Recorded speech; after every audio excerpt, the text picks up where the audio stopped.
My name is Elias Mercer and I am 34 years old. I accepted the post of a seasonal fire lookout in the Bitterroot Range of western Montana because solitude has always carried more comfort to me than crowds ever could. I hold a degree in forestry, and for the last decade I have worked as a ranger and trail steward in different corners of the Rockies. When the opportunity arose to spend an entire summer and fall stationed in a tower built on a lonely peak, I did not hesitate. I introduced myself formally to the regional supervisor, signed the necessary forms, and was handed the key to my own kingdom of silence. The tower is known locally as Granite Peak Lookout, though the granite here is scarred and wind-burned, bleached almost white by years of weather. From its deck you can see ridges stack into one another like waves frozen in motion, forests blackening into blue with distance, and at night, stars spilling without end. It is a post meant for vigilance, for careful watching, but I have come to understand it. It is also a place where the night itself performs. I hiked in with my gear in late June, carrying dry rations, notebooks, and more books than I had space for. The supply mule train would only come once a month, so I was expected to rely on my own inventory until then. The tower rose like a square skeleton out of the trees, a spindly structure that looked fragile against the vast horizon, but had stood for 70 years through storms and fire alike. I remember unlocking the narrow trapdoor, stepping into the cabin, and smelling the preserved must of timber soaked in sunlight and dust. Everything was orderly, maps pinned on the walls, the Osborne firefinder in the center, a cot folded against the wall, a radio humming faint static in the corner. That first night, I lay awake, listening to the timber creak around me as if testing my resolve. The wind played tricks in the rafters, whistling through cracks, and I told myself it was nothing more than that. My mind was still in the city then, fragile with its own noise. The job began easily. Each morning I woke with the dawn, brewed black coffee, and surveyed the ridgelines with binoculars for smoke. Hours passed in silence, except for the chatter of ravens or the rustle of deer moving in the brush below. I sent in weather readings, sketched cloud shapes in my log, and read novels until my eyes blurred. The air was thin, sharp with pine, and the tower's height gave a sense of command, of distance from everything human. I thought it would be perfect. By the third week, I began to notice the quiet was not empty. It was layered, like fabric, with seams that sometimes split to reveal something else. The first sign came one night when I rose to relieve myself. I stepped out onto the deck in bare feet and felt the boards chilled by dew. The valley below was shadowed, pine tops black spires. Then a sound reached me, voices. Not one, not two, but a whole crowd murmuring as though at a gathering. The voices rose from the forest basin, faint but distinct, carrying cadences like conversation. I gripped the railing, straining to listen, but no words resolved. The sound moved slowly upslope, rippling through the trees, and then stopped all at once. Silence pressed harder than before. I waited for the wind to explain it, but the branches stood perfectly still. When I reported the incident to myself in the log the next morning, I wrote only, heard voices, likely wind. I underlined it twice. By July the days stretched hot and long. Heat shimmered off granite. Storms blossomed and withered on the horizon, and my skin darkened to leather. But each night carried a peculiarity. Sometimes it was footsteps circling the base of the tower, crunching deliberately on the gravel I had not laid. Sometimes it was light, tiny points, like lanterns, gliding through the forest in formations too regular to be fireflies. I began to leave the lantern burning low on the desk through the night, though it attracted moths that slapped against the glass in frantic waves. My radio chatter with other lookouts did not help. A man stationed 60 miles east mentioned, half joking, "You'll see things up there. Nights get long, I laughed back, but did not explain what I had already seen. Midway through July, a storm rolled in late. The air pressed thick, charged, and the horizon stitched with veins of lightning. I sat at my post, marking each strike, when the radio crackled. It wasn't dispatch. It wasn't another lookout. It was my own voice, clipped and delayed, speaking the very words I had just said into my weather log. Southwest strike, ridge 3 miles. Then silence. My pen stopped. I called back into the radio, demanded if anyone had patched my line, but static hissed only. My heart beat too fast and I tasted iron. I did not sleep that night. Instead, I wrote in my logbook until dawn, as if my handwriting could anchor me to myself. The pattern of nights shifted after that. The strangeness became bolder. I found handprints on the outside of the glass one morning, streaked with condensation from within. They were smaller than mine, narrow palms with long fingers, as though a child had pressed against the pane while I slept. I checked the ladder, the trapdoor, the locks. Everything was secure, and yet the prints remained until the sun burned them away. Another evening, I set a mug of water on the sill. Hours later, when I reached for it, the water was gone, the mug dry as if it had not held liquid in days. I accused myself of misremembering, of being too isolated, too imaginative. But the entries in my notebook grew longer, more frantic, each sentence a question. I began to dream differently. Dreams where I was not myself, where I looked out from behind the glass of the tower, but saw the deck empty, my cot vacant. Dreams where the forest swayed in one motion, every tree bending as though inhaling at once, and I felt myself bend with it. The dreams left residue. I would wake to the smell of smoke though no fire burned, or to the scrape of fingernails on the wood below. Some mornings I thought I could hear the echo of my own name, threaded through the whisper of the wind, too exact to dismiss.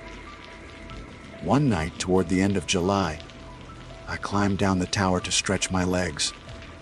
The moon was high, silvering the pines. I walked a short loop around the clearing, checked the fuel shed, the water barrel. As I turned back toward the tower, I froze. There was someone on the deck. A dark figure stood outlined against the lantern glow inside, motionless, hands resting on the rail. My breath locked. I counted the rungs as I climbed, each one trembling. When I reached the deck, the figure was gone. The lantern still burned. The trapdoor was bolted from the inside. I entered, shut everything, and sat awake until sunrise. I did not write that encounter in the official log. I wrote it only here, privately, to acknowledge it happened. August crept in, and with it, a sense of dread I could not shrug. Each night had its own theater, its own display. Some were subtle, whispers, the brush of shadow. Others were direct. One night the door rattled violently, hinges shrieking, though the air outside was calm. Another, the radio spat out static shaped into words, "We see you." I abandoned my cot for the chair beside the fire finder, sleeping upright with an axe propped near. My reflection in the glass began to look unfamiliar, thinner, eyes ringed with shadow. Sometimes the reflection lingered a half-second longer after I turned away, as though reluctant to give me back control. Still, I remained. A lookout is sworn to his post, sworn to watch for fire. The forest depended on me, or so I believed. Yet the nights began to feel less like shifts, to endure and more like tests, as if something in the mountain gouged whether I was worthy to watch at all. I tried to reason the wind. Fatigue, the mind under strain. But reason frayed when I realized the murmuring crowd in the valleys had begun to chant in rhythm with my heartbeat.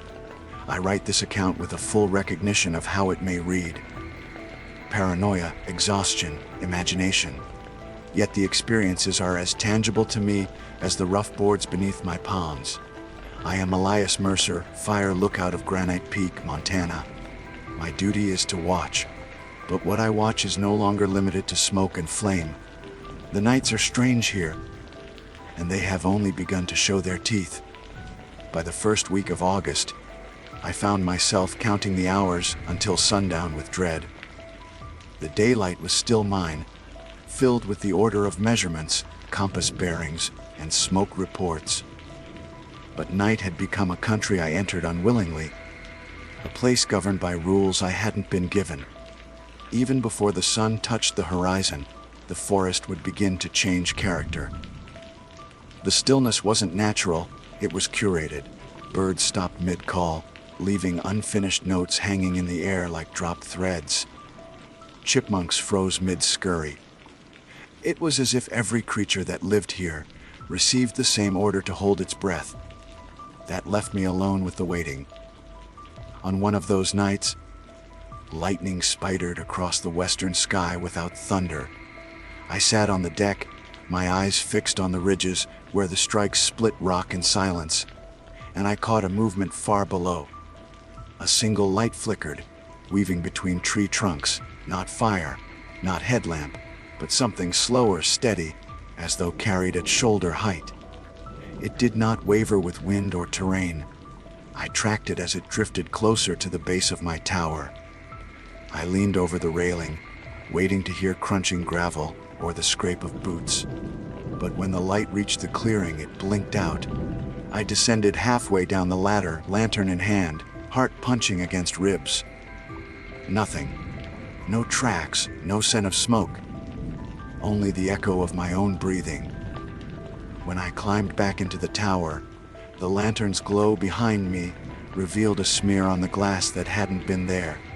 A shape traced by fingertip, a circle crossed with a line like an eye half shut.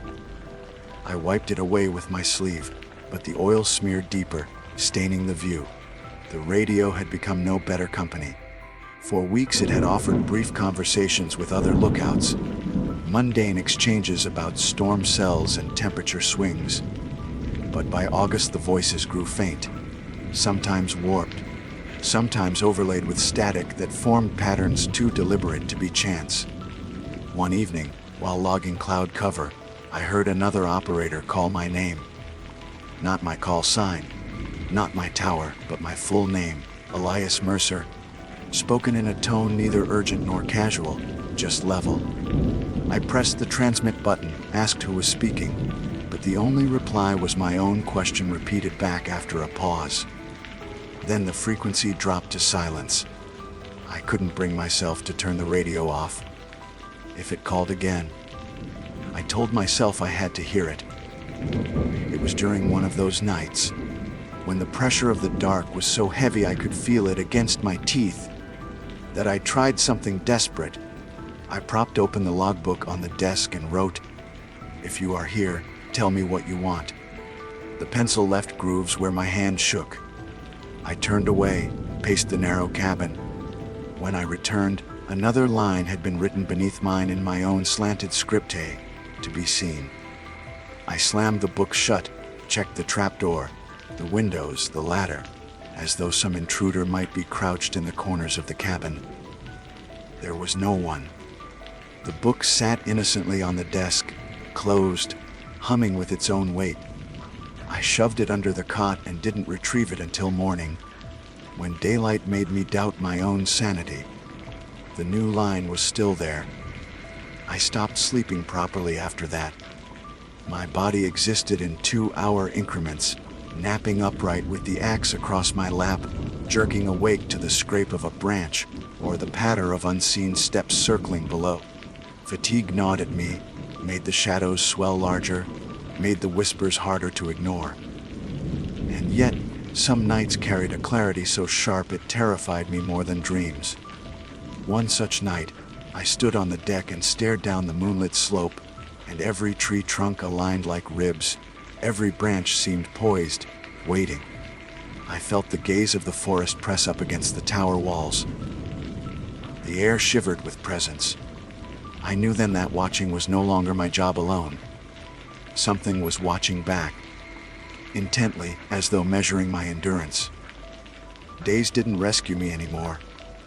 I'd catch sight of movement where there should be none, a flicker of pale skin darting between shadows at noon, a figure crouched on the far ridge, vanishing when I raised binoculars. Once, while checking the weather instruments below the tower, I felt breath brush the back of my neck. I spun with the axe raised, but nothing waited behind me except the empty air and the dizzying drop. When I climbed back up, the trapdoor slammed itself shut above me, though the hinge had never once caught in the wind before. I sat on the steps for an hour, clutching the axe, refusing to believe what I already knew. August's midpoint brought the first fire I had to report. Smoke rose from a canyon 5 miles north, a thin column curling like a beckoning finger. My duty was clear. Measure the bearing, call it in, track its spread. But when I sighted through the fire finder, my skin went cold. The smoke column didn't waver or spread like normal fireball. It coiled upward in perfect spirals, steady as a drill, and at its base the forest looked untouched. No glow, no char. I reported coordinates anyway. Dispatch confirmed they'd send a patrol. The next day they radioed back, nothing found, no burn scar, no evidence. They asked if I'd been reading mirages. I said nothing, but in my logbook that night, the response appeared beneath my last line in the same hand as before. Now you see us. Every evening felt like a test of willpower after that. Sometimes the visitors, if that's what they were, would keep to the periphery, shadows pacing at the edge of my lantern's reach. Other times they pressed closer. I woke once to the cot sagging, as though another body lay down beside me, though the room remained empty. Another time, the deck creaked with the measured rhythm of footsteps, circling until dawn. My mind frayed with questions I didn't want answered.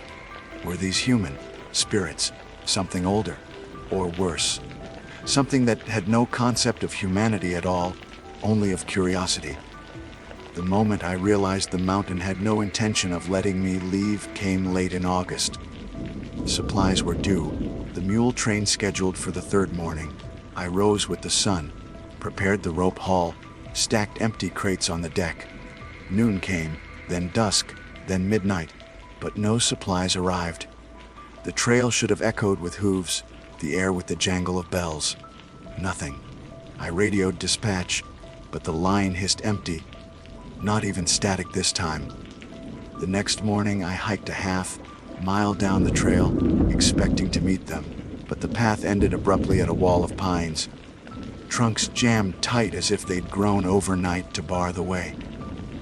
I hacked at them with the axe until my arms shook, but each cut released no sap, no scent of pine, only dust like ash. I turned back, throat dry, realizing the tower had become not just my post but my prison. When I returned to the cabin, another message awaited in the logbook. Stay. The nights are not finished. That night, I sat awake with every lantern burning, casting the cabin in harsh, overlapping shadows. My reflection multiplied in the glass until it looked like I was crowded by a dozen versions of myself, each tilting its head at a different angle. They began to move with slight delay, just fractions of a second, enough to notice. When I raised my hand, one reflection hesitated before following. Its mouth twitched, almost smiling. I doused the lanterns in panic, preferring the dark to the false company of myself. The next morning, the forest looked unchanged, sunlight draped in clean gold. Deer prints scattered across the clearing, blue jays shrieking from the canopy. But I knew better. Whatever governed the nights here was bleeding into the daylight, colonizing it, weaving into each hour. My duty as a fire lookout was simple: watch, record, report. But none of my training had prepared me for being watched back, for my own logbook to betray me, for the forest itself to shift into a stage where I was the only audience, and perhaps the only actor left. I haven't seen another human face since July, and yet, every night, I feel surrounded. September arrived without ceremony, though I marked the days in my log as if keeping them accounted for would anchor me. The nights grew colder, the air sharp with the edge of early frost, but that did nothing to quiet what circled me. If anything, the chill seemed to embolden them. I would lie on the cot and hear it, a hand trailing across the outer walls, deliberate, slow, as though mapping every board. Some nights the sound was followed by tapping against the glass, not frantic, not random, but steady as code. When I rose and scanned with my lantern, there was only my own reflection staring back. Sometimes it blinked when I didn't. I still tried to do the job. Habit gave me structure. Every morning I scanned the ridgelines for smoke, though my eyes now played tricks with distance. Shadows rising from valleys bent in shapes too regular, too humanoid, then dissolved the moment I adjusted focus. When clouds built on the horizon, I plotted them, though the barometer spun wild as though drunk. I spoke into the radio, reciting weather patterns and coordinates, even when I knew no one was listening. It became more like prayer than communication. I realized I was reporting to the mountain itself, like a child offering proof of loyalty to an unseen parent. One afternoon, as the sun tilted west and lit the tower in copper light, I dozed at the desk. I woke with a start, and the logbook was open before me, though I hadn't touched it. A new entry had been written in neat, deliberate lines. "Do you know why you were chosen?" My throat closed. I gripped the pencil and scrawled beneath, "To watch for fire." When I blinked, another response appeared, words forming one by one, as if the page itself exhaled them, "To watch for us." My pulse roared in my ears. I slammed the book shut and shoved it under a pile of maps, but I knew the words would remain, waiting like a coiled snake under paper. After that, the tower no longer felt like mine. I moved through it as though trespassing in a stranger's home. Every object had been subtly rearranged. The chair angled differently. The cot pulled half an inch from the wall. The lantern wick shortened. Once I found my axe leaning against the door, instead of by the bed where I always left it. The message was clear. I was being studied in return, my patterns cataloged the way I had once cataloged storms. The idea chilled me more than any whisper outside. Fire could be fought, storms could be tracked, but how do you defend against an intelligence that lives in the silence itself? By mid-September, I gave up sleeping altogether. I paced the deck at night, eyes on the valley, waiting for whatever approached. Sometimes the lights came again. Lantern, like globes threading through the trees, weaving closer in geometric patterns. Once they circled the tower, rising up to the height of my windows, pulsing in time with my heartbeat until I nearly fainted. Other nights the voices returned, not murmuring anymore but chanting, rising and falling like waves.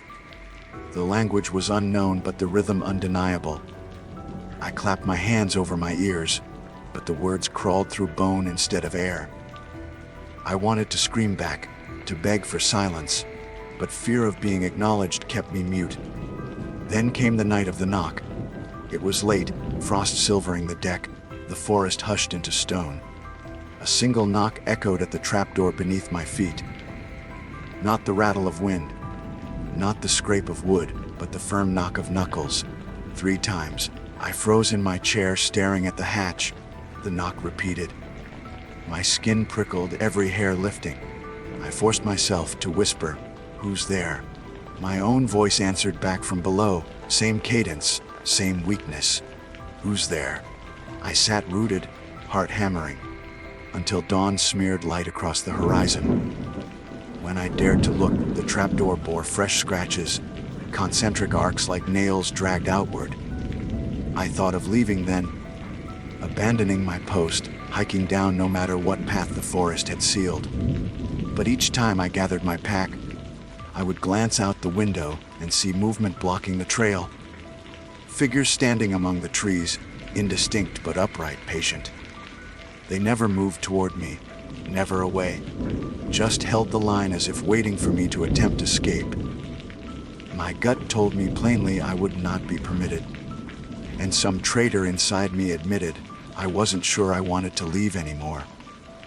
Curiosity had rooted itself deep. I had begun to wonder what would happen if I stayed long enough, if I allowed the nights to finish their lesson. The turning point came on the autumn equinox. The day felt heavy, light slanting differently, the air hungrier. I logged the date as usual, but my hand cramped so hard the numbers warped. At sunset, the forest erupted with sound unlike anything before. Every branch groaned, every trunk shuddered, and a chorus of voices rose not from below but from within the tower itself. I staggered back, clutching my ears, but the sound pressed through flesh. My lanterns guttered out though no wind touched them. In the dark, the glass walls of the cabin filled with faces. Hundreds, maybe thousands. Pale outlines pressed nose to nose against the windows, staring in. They were featureless yet distinct, shapes of people who had no right to be here. My reflection dissolved among them, one of many. I tried to scream, but my throat locked, and the only sound that emerged was a whisper not my own sight. "You see us." The vision lasted seconds or hours. I couldn't tell. When the lanterns sputtered back, the faces were gone, but the glass bore smears of condensation in the shape of countless palms. The air smelled of wet earth and iron. I collapsed on the floor, body racked with tremors, tears cutting through the grime on my face. I don't know how long I lay there, only that when I rose, dawn was already burning pale on the horizon. My logbook sat open, a single line written across the fresh page, almost finished. After that night, the tower became a liminal place. Time slipped loose. Some days I woke to find the sun setting when I had just watched it rise. Meals went uneaten, hours vanished without memory. I caught myself speaking aloud to no one, reciting reports into dead air, or worse, laughing at things I couldn't recall. I worried I was losing myself, becoming only another reflection pressed against the glass. Yet even in that erosion, a terrible clarity grew. The nights weren't random torments. They were building to something, a culmination, and I had been chosen not to resist but to witness. September bled into October, and the aspens below turned gold. I watched leaves fall in spirals that echoed the smoke I'd once reported. The forest seemed alive in new ways, shifting like a body breathing, every ridge a rib, every valley a vein. When the wind blew, it carried voices that almost shaped my name, and I began to understand the mountain didn't want me to fight or flee. It wanted me to see, to learn its pattern, to add my gaze to its own. The fire finder in the center of the cabin no longer felt like a tool for spotting smoke, but an altar, a lens through which something greater peered back. Still, fear never left me. Each night was a coin toss between awe and terror. Sometimes the lights came soft, drifting like curious spirits. Other times the pounding at the trapdoor returned, or the chanting filled my skull until I wept. But the line in my logbook haunted me most. Almost finished. What did that mean? Finished with me. With the lesson. With the boundary between their world and mine. I wait now for the nights to reveal the end of their design. I record every detail, though my words feel insufficient, too human. The logbook is half mine, half theirs, each page stitched together like two voices forced into duet. And with each entry, the handwriting grows harder to distinguish from my own. I fear the finish line is near, and I fear it may not leave me human at all. October hardened the nights into something merciless. The cold arrived sharp and early, seeping through cracks in the tower walls, no matter how I stuffed them with rags. Frost rimed the windows, blurring the tree line below, and yet I would wake to find clear prints in the condensation palms, fingertips, sometimes the shape of a face pressed against the glass from the outside.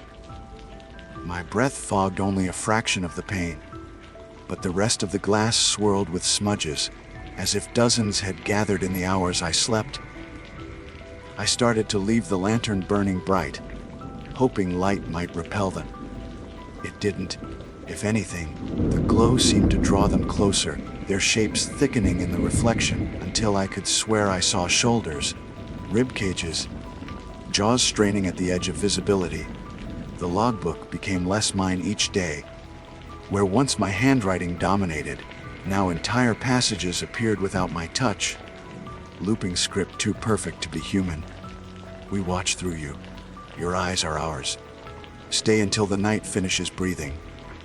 The words unnerved me, but worse was their accuracy. They described details I had not spoken aloud, the way my hand trembled holding the pencil, the number of steps I took circling the deck, the rhythm of my heartbeat when I pressed my palm to the glass.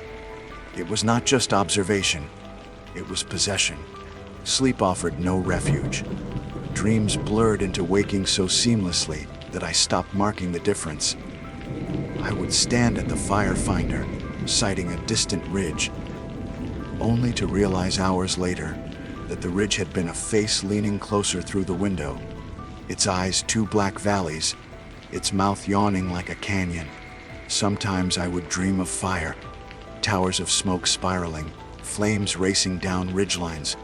But when I opened my eyes, I still smelled the burn. Still felt heat against my cheeks, though no fire scarred the forest below. I began to wonder if I was being shown futures, or fictions designed to keep me pliant. Then came the first night the tower itself breathed. It started subtle, the boards beneath my feet rising and falling in rhythm, the walls creaking not with wind, but with a slow inhale and exhale. I pressed my ear to the floorboards and heard it clearly, the hollow rush of lungs pulling air. My chest tightened, my own breath sensing against my will, until I felt myself suffocating when the tower paused. I staggered to the deck, gasping, but the rhythm carried through the wood into the railing, into the ladder, into the very mountain below. For one terrifying hour, I was trapped in the lungs of something vast and unseen, forced to breathe on its command. When at last it released me, my throat was raw, and my chest ached as though I had coughed smoke for days. I thought of writing an official report, forcing myself to sound rational, to frame this madness as atmospheric anomaly.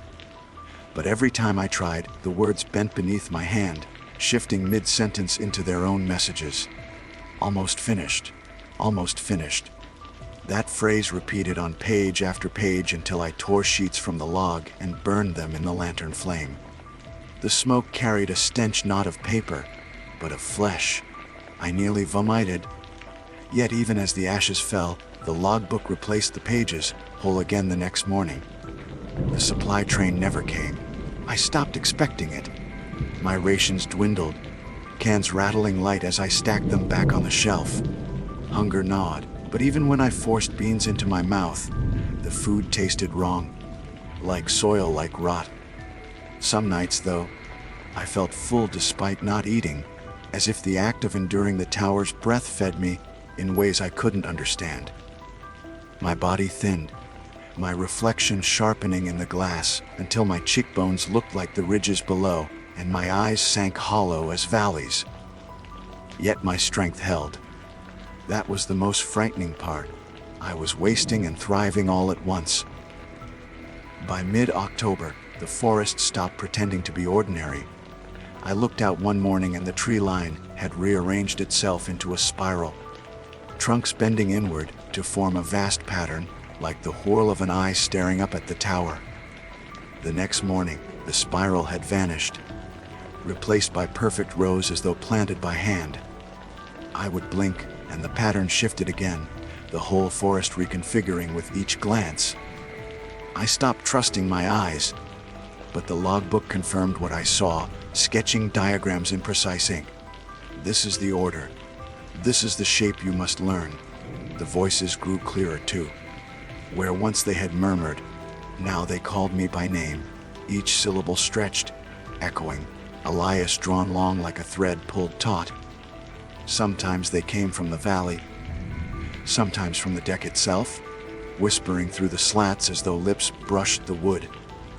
One night, they coaxed me so insistently that I descended the ladder halfway, lantern in hand, just to prove I wasn't their puppet. At the base of the tower, the voices hushed. The clearing was silver with frost. I swung the lantern in wide arcs, my breath steaming. That was when I saw them. Not faces, not shadows, forms. Tall, spindly figures with limbs too long, their bodies bending like trees caught in wind that didn't exist. Their skin glowed faintly, as though lit from within by embers, and where faces should have been, only smooth planes curved outward. They stood in a wide ring around the clearing, utterly still, their heads all tilted toward me. My lantern shook in my grip. I wanted to run back up, but my body rooted to the ground. Then one lifted an arm, a gesture not hostile but beckoning. My legs buckled, ready to obey. Somehow I broke free, scrambling back up the ladder on hands and knees. When I slammed the trapdoor shut, it shook against the pressure of dozens of palms pressing from below. I wept then, alone in the cabin, shaking with exhaustion. I wept because part of me wanted to go back down, to see what waited if I stepped willingly into their ring. I wept because I no longer knew if I was resisting or simply delaying. Later that same night, I heard the radio stir. Static resolved into words, clear and human. "Mercer, this is dispatch. Do you copy?" My throat closed with desperate relief. I lunged for the mic, shouted into it, begged them not to leave me alone. Their voice returned calm, steady. "Hold fast, Mercer." Almost finished. My blood iced. I dropped the mic, staring at it as though it had sprouted teeth. The radio fell silent again, and I realized too late, even the voices I trusted were theirs now. October waned, and each sunset felt like the drawing of a curtain. The nights lengthened, and the tower pulsed like a heart. My body adapted to the rhythm, my hunger replaced by a gnawing need to watch, to stay awake, to witness. My fear had not lessened, but it had been absorbed into something else: inevitability. The logbook no longer argued with me, it instructed. Stay awake, mark the pattern. The finish comes with the last leaf, and I obeyed because what else was left? Now I sit at the desk, lantern light dim, frost creeping up the panes. Outside, the last aspen leaves twist loose, spiraling down into the forest's waiting mouth. Each one feels like a countdown. I don't know what waits when the last leaf falls, but I can feel it pressing close, coiled behind the glass, behind my own reflection, waiting for permission. I suspect I have already given it. By the time November touched the peaks with snow, the line between me and the tower had nearly dissolved. I no longer thought of it as a structure of beams and nails. It had become bone and sinew, ribs arching over me, lungs drawing my breath, eyes opening wherever glass reflected. I stopped calling it the lookout. In my logbook, I began calling it we. The last leaves fell in the first week. I watched the final aspen spiral down in the twilight. Gold turned to dull brown against frost. The moment it struck earth, the forest exhaled. I heard it in every direction. A long sigh that bent the branches, rattled ice loose from needles, and shook snow down in a flurry that glittered like ash. The sound carried through the tower beams, through my ribs, until I was sure the breath was mine. In its wake came silence, but not the natural kind. This silence pressed so hard it buzzed against my teeth, and within it I could hear my own blood pounding like a drum. I thought, this is it. This is the finish. But the night stretched long, empty, unbroken, as if the forest were waiting for me to move first. The next day, the horizon burned. At first I thought it was sunrise, but the light came from the north, not the east. I swung the firefinder toward it, expecting smoke, but what I saw froze me. A line of flame advanced across a ridge, orange tongues licking skyward. But the fire wasn't consuming anything. The trees remained whole, their branches unburned, even as the blaze devoured them. The fire marched forward without fuel, a wall of pure heat. I radioed a report out of habit, my voice hoarse, but no reply came. The logbook, however, had already written the entry for me. The fire is us opening our eyes. I knew then there would be no rescue. No patrol, no mule train, no dispatch voice breaking through static. The world beyond the tower had receded, leaving only this mountain, this forest, and the thing that lived inside it. I tried to imagine running, forcing myself down the trail despite the watchers, pushing until I collapsed. But each time I pictured it, I saw myself turning back, feet carrying me home to the tower without hesitation. The thought brought me no comfort. That night, the faces returned to the glass. Not pressed against it this time, standing behind my reflection. Dozens, then hundreds. Pale shapes layered over my own image until I couldn't tell where my body ended and theirs began. I lifted my hand, and the glass filled with other hands rising in unison, a field of limbs moving with mine. For a moment, I felt unity, a terrible, beautiful unity. And then one face lingered longer than the rest, not fading with the others. Its features sharpened, eyes hollow and deep, mouth wide, jaw unhinged. It leaned forward against the glass until I thought it might slip through. I stumbled back, knocking over the lantern. Flame guttered across the desk, and for one insane instant I considered letting it burn, letting the tower catch so the forest would take me in fire rather than shadows. But the flame sputtered out as though smothered by unseen lips. Smoke rose, and the logbook fluttered open, words appearing in the margin not yet. I began speaking to them aloud then. It felt inevitable. I would pace the deck at night and whisper questions into the dark. Sometimes the forest answered in sighs, in creaks, in voices that used my tone. Sometimes the logbook replied. Other times, silence hung heavy, punishing. The more I spoke, the less I recognized my own voice. My words stretched, bent, took on cadences not mine. Almost finished. I found myself muttering without realizing.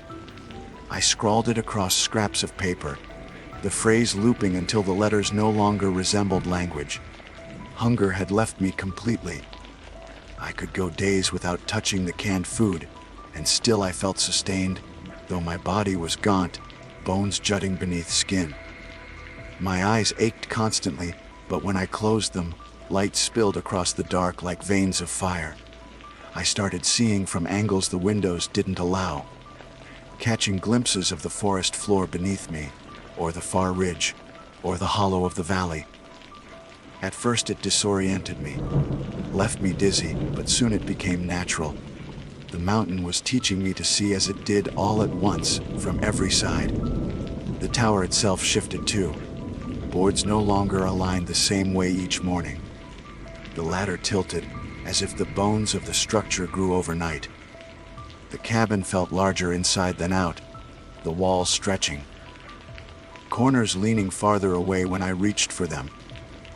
Some nights I walked circles around the room, until I couldn't find the cot, though it had been only a step behind me. Other times the trapdoor opened onto nothing. No ladder, no clearing, only endless black dropping away. I slammed it shut, chest pounding, certain that if I lingered too long I would step willingly into that dark and never return. Then came the night the radio spoke again. I had stopped touching it, afraid of what voice might echo, but the static roared to life unbidden, louder than before, and through it came a woman's tone, warm, measured. Mercer. Elias Mercer. You've done well. My hands shook, hovering above the mic. The voice continued. You were chosen to watch. You've watched. And now, we ask you to open. I croaked into the receiver. Open what? The reply came without pause. Yourself. The radio went dead. I sat for hours, staring at the black box, terrified of what it meant and more terrified of how part of me understood exactly. By late November, snow buried the clearing, yet I felt no cold. I would step onto the deck barefoot, frost cracking beneath my skin, and feel only warmth radiating from within the mountain. The watchers stood among the trees in greater numbers, their forms clearer now, towering, thin faces still blank but posture unmistakably expectant. They no longer vanished when I looked. They stood openly, patiently, waiting for the finish. I tried shouting at them once, voice breaking against the silent air. "What do you want from me?" The answer came not from them, but from every surface of the tower vibrating at once. "To see through you." The logbook grew full, its pages stretched endless, new sheets appearing each morning, already half filled. My handwriting and theirs blended until I could no longer tell where my thoughts ended and theirs began. I stopped resisting, stopped striking out the lines I hadn't written. I let them flow, a chorus of watchers stitched into paper. Some entries described things I had never seen, storms hundreds of miles away, fires that burned centuries before, faces of lookouts who manned this tower long before me. I realized then that I was not the first. Others had sat here, watched, endured. Perhaps they had finished their witnessing, folded into the mountain, left behind only pages that now lived in my log. One evening near the end of the month, I looked into the glass and saw not myself but another man, older, gaunt uniform decades out of date. His eyes met mine with wary recognition, and he raised a hand as if in salute. I raised mine back, breath trembling. Then his reflection stepped backward into the forest of other faces and vanished. The glass showed me again, but I no longer trusted it. How many lookouts had been absorbed here? How many had become the watchers I now glimpsed in the snow? And yet, dread no longer consumed me. What filled me instead was surrender. I was past the point of escape, past the illusion of choice. My post had never been about fire. It had always been about this, about holding vigil until the forest decided I was ready. Ready for what? I still didn't fully know. But as December neared, the phrase appeared bold across the latest page. Tomorrow, the finish. I closed the logbook with trembling hands. I blew out the lanterns, and I sat in the dark, listening as the forest drew its breath, waiting for me to open. The final day began without sun. I woke into a lightless sky, a dim gray that pressed against the windows as if dawn had been smothered. Snow had fallen in the night, heavy drifts swallowing the clearing, but I could see the line of the watchers still standing among the trees, their tall bodies stark against the white. They did not move, did not waver. They were waiting, and I knew they were waiting for me. The logbook lay open though I hadn't touched it. One line stretched across both pages, the ink blacker than night today, the finish. My hands hovered above the words, useless, trembling. My chest felt hollow, as though the mountain had scooped my lungs clean and filled the cavity with its own breath. The tower creaked, not from wind but from the slow pulse that had haunted me for months. Inhale, exhale, inhale, each movement tugging at my ribs. I walked the perimeter of the cabin, touching the glass, tracing the frost that spidered outward in patterns too symmetrical to be natural. Each pane bore shapes like eyes, thousands of them, watching in silence. My reflection no longer held my shape alone. It shimmered with the outlines of others, faces pressing through from somewhere deeper. I whispered, "What happens now?" The glass fogged with words, "You open." I sat in the chair at the fire finder, the same place I had begun my vigil months ago. The forest stretched infinite in every direction, ridges stacked against each other, valleys buried in snow, all of it waiting for me to say yes. My duty as a lookout had been to watch for fire. But what I had really been trained for, what I had been shaped for, was this moment to become the fire itself, to open whatever lay sealed between their world and mine. The radio stirred one last time. Static cleared into a voice. Not dispatch, not any lookout I had known, but something vast and calm layered with countless tones. "Elias Mercer, you have done well. We see through you. Open." The tower vibrated, beams rattling, nails shrieking in wood. My teeth hurt from the sound. I pressed the mic to my lips, whispered back, "I don't know how." The voice returned, steady as stone. You already are. The logbook pages flipped themselves, faster and faster, until they blurred into white. Words formed on every sheet simultaneously. The same phrase scrawled infinite times: open, open, open. My chest convulsed. I staggered onto the deck, snow crunching beneath bare feet, the cold meaningless. The watchers shifted at last, every head tilting upward to meet my gaze. Their faceless bodies glowed faint, and in the silence I heard my own heart syncing with theirs. Then the forest breathed in. Every tree bowed inward, every trunk creaked, every branch angled toward the tower. The sound was deafening, a cathedral of lungs filling. I felt my ribs spread wider than bone allowed, felt my skull throb as though seams split. I screamed, but the sound joined theirs, swallowed into the inhale. My vision fractured. I saw not one view but 1,000, every ridge, every valley, every shadowed hollow of this mountain at once. I was above and below, inside and outside, looking down from the sky and up from the roots. The watchers were no longer separate from me. They were extensions of my sight, my breath, my body. The exhale came with fire. Not flame that burned wood, but light that scorched through skin and bone. It poured from the forest floor in spirals, from the ridges in fountains, from my own mouth in a column that lit the snow. The fire rolled outward, painting the world gold, but still nothing burned. It was illumination, revelation. And in it, I understood. My summer, my months of endurance, had not been torment. They had been apprenticeship. The watchers had needed a vessel. They had needed me to watch long enough, to synchronize my gaze with theirs until there was no boundary left. I fell to my knees, palms pressed against the frozen deck. The wood pulsed warm beneath me, alive, throbbing with veins of light. My body shook with currents I could not hold back. I sobbed, not in fear but in surrender. I felt my name slip away, the syllables of Elias Mercer unraveling into wind. What remained was only the watching, endless and complete. The forest exhaled again, softer this time, a sigh of completion. The watchers in the clearing bowed their heads as though satisfied. One by one, they dissolved into the snow, their forms unraveling into ash that blew away on a wind I couldn't feel. The light dimmed, the fire subsided, and the world returned to silence. But I did not return, not fully.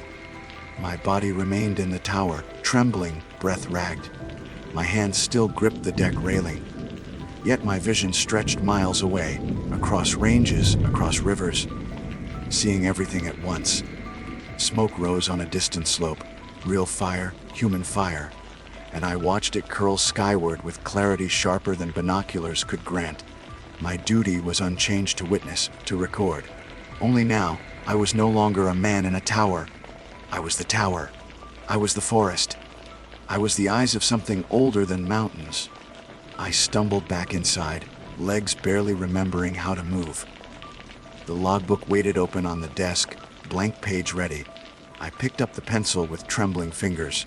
The words came steady, not mine alone but guided. The finish has begun. We see now. We see always. My handwriting blended into theirs until no distinction remained. Page after page filled, and I did not need to read them. They were not for me anymore. They were for whoever came next. As night closed in, I lay on the cot, staring at the ceiling beams. The tower breathed gently, in rhythm with me, or perhaps I with it. The silence was no longer oppressive. It was womb-like, endless. Outside, the snow glittered in the faint starlight, and though no figures stood among the trees, I felt them everywhere. They no longer needed to show themselves. They were in me now. I thought about the next lookout who might be sent here. Someone young, eager, thinking solitude was peace. Would the mule train ever come again? Would dispatch ever speak to them honestly? Or would the forest wait patient until another set of eyes arrived to be trained, until another name was recorded in the endless log? The thought no longer carried pity, only inevitability. This is how it has always been. This is how it will always be. The night deepened. My eyes closed, but sight remained, stretched across ridges, valleys, flames, shadows. Sleep and waking no longer mattered. I had opened, I had finished, and in the finish I had become endless. I am Elias Mercer. I was a fire lookout in Montana. The nights are strange here. They will always be strange.